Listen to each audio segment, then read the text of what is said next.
Kung makikita nyo naman guys, at ang dami nating lalabhan. Mukhang napasubo tayo for today's video. Pero kahit gano'n, hindi naman natin kakamayin yan. Dahil nagpapasalamat tayo nga pala dun sa may naimbento ang tao. Buti naisip pa ng mga tao na mag-imbento. Dahil ito yung pinaka magandang na imbento ng tao. At ito ay, ito na, papakita ko na.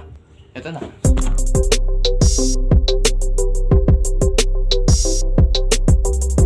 Ano nga ba yung first step natin para makapaglaba?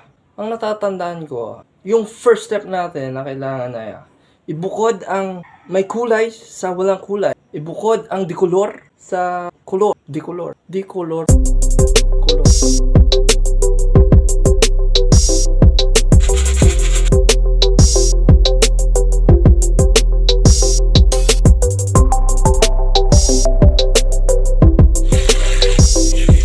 Guys, diba yung inuuna natin dapat yung mga puti.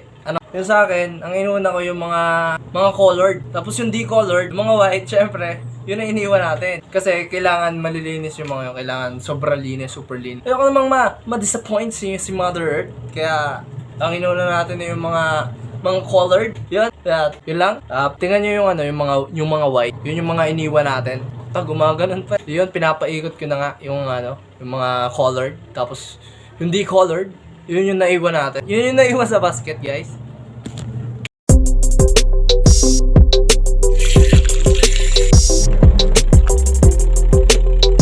Yung nakikita nyo, umiikot na yung washing machine natin. Umiikot-ikot. Yan. Yun yung mga colored. Sinimulan na natin paikutin. And sabi ko nga sa inyo, yung mga tinira natin ay yung mga decolored. Ito nga pala. Naiwan yung mga decolored. Yung mga decolored yun, yung mga puti guys. Sa mga hindi nakakaalam, yun yung pagkakaiba ng color tsaka decolor. Pag yung colored, syempre yun yung mga may kulay.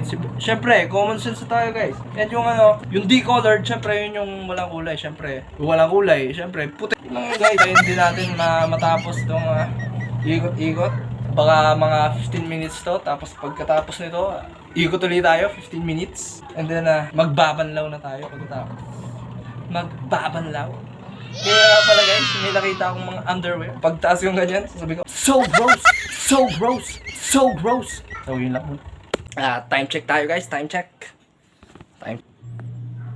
11:31 na, gugutom na ako. Pwede na. Sabi ng doktor kasi, at least 14 hours. Okay na yun, maganda na yun sa katawan nyo. So, recommended niya ay 16 hours. Kaya, mas okay daw kung maka 16 hours tayo ng fasting. Pero, gutom na ako. Pwede na. At dahil hindi na ako makatiis guys, dahil nagugutom na ako, kakain na ako. Diyan muna kayo. Hindi ko na ipapakita yung pagkain ko kasi magmumukhang mukbang na naman itong vlog na ito. Kaya habang umiikot pa yung ating labada, ay kakain muna ako. Kayo mainip kasi pagkatapos dun magbabanlaw na tayo. Kakain lang ako, hindi ko napapakita sa inyo. Babay muna.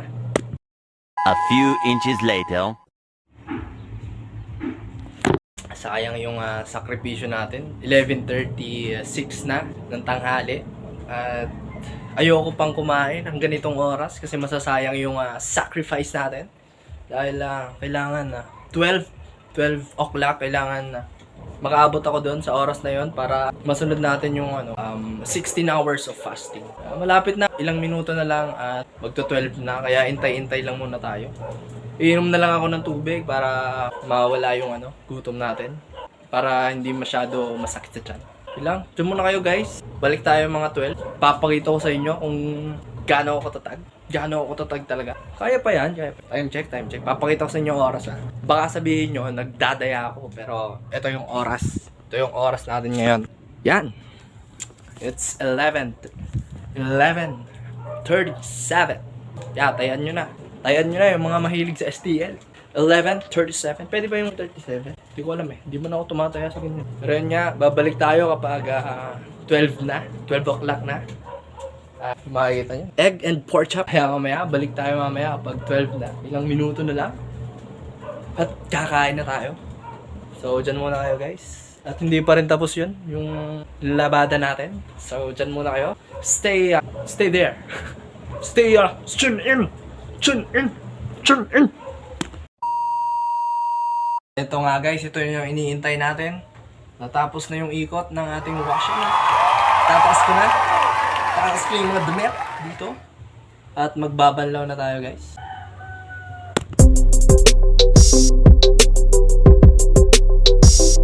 At yan guys. At natapos ko nang itaas dito sa washing. Wala na yan laman. Yung mga damit na nilabhan natin kanina, eh andito na. Yan. At eto guys, papakita ko sa inyo kung paano magbanlaw. Papakita ko dyan. Yan. Ganito yung sinasabi ko guys sa inyo na tatlong lublob. 1, 2, 3. Okay na yan guys? Gaganitahin na lang natin. 1 down. Ganito. Ganyan pa yan. Kausap yan. Yan, ganyan. Sa akin, tinatawag yung move na to na 3 down, 3 ups and downs. Wow. Ganun pa yung pangalan na, 3 ups and downs. 1, 2, and 3. Taas yan. Ganun lang. Ganun lang kasimple. Sa mga di marunong magpanlaw dyan, tawin lang. Tatapusin ko lang to. Tapos, yun, magsasampay na ako. Yun lang. At eto nga guys, ang pinaka-iintay natin. Eto na ang pinaka-iintay natin. Dahil 12 o'clock na, kakain na ako. Papakita ko sa inyo kung na talagang nagsakripisyo ako, nagtiis ako hanggang 12 para makakain. Ito yung pruweba. Andito pa yung ating agenda, pork chop. Ayan. And ito lang para sa video na to. This is all. That would be all for this video. At magpapaalam na ako sa inyo. Magpaalam. Samahan mo pa. Just bye for now. Gonna be back. See you on my next vlog. Huwag kalimutang mag-like, comment, share, and subscribe. Bugug. At kakain na ako.